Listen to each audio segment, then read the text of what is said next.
think maybe you're referring to yoga as an asana practice, because I think yoga is a philosophy that prescribes different kind of practices. So it is a philosophy first.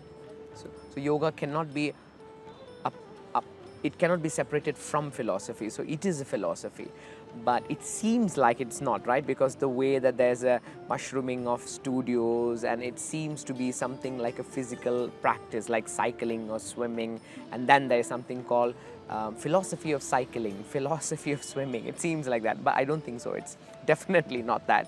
We have the philosophy of yoga given to us by many channels of rishis, of course, definitely amplified recently, the last 50, 60 years, by our older generation of teachers, amplifying Patanjali being the father of yoga.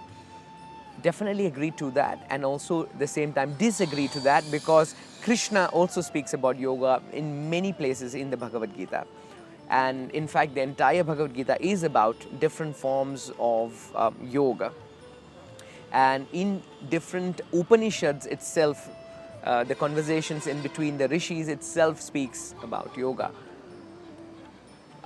So therefore, yoga is definitely a philosophy to begin with, then introduces a practice. And then when we look deeper and deeper and deeper, we find what has been over-amplified, I must say, as what we have as an asana practice. I think the entire yoga philosophy of Patanjali, because it's very difficult to just look at different texts. If you look at Gita, Krishna is going to give us different values of yoga, different understandings about yoga. If we look at Hatha Yoga Pradipika, we are going to get different understandings about yoga.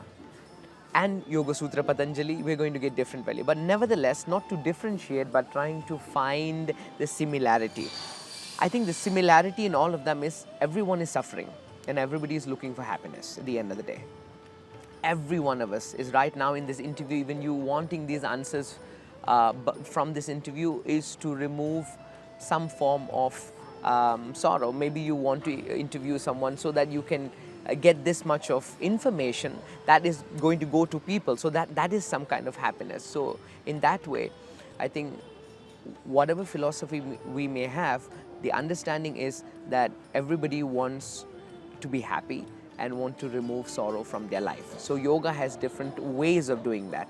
If we look at Yoga Sutras of Bhagavan Patanjali, Patanjali is going to say that quietening of the mind is the most essential, the pinnacle of the yoga practice.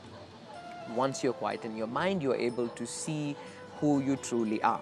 But if you look at the Advaitic practices, they're going to say that igniting right knowledge, knowing who you are, first understanding who you're not, and then when you start eliminating what you are not, you're not this body, you're not the breath, you're not the mind, you're not the intelligence, when you start eliminating, and whatever remains thereafter is you. So I would definitely say that the practice of yoga is nothing but to remove dukkham, sorrow. So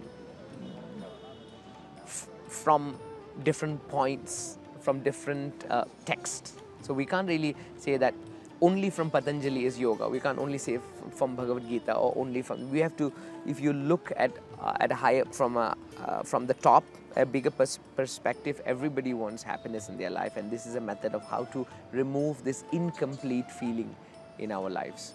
So that yoga becomes a means to understand the goal of all our lives. Yeah.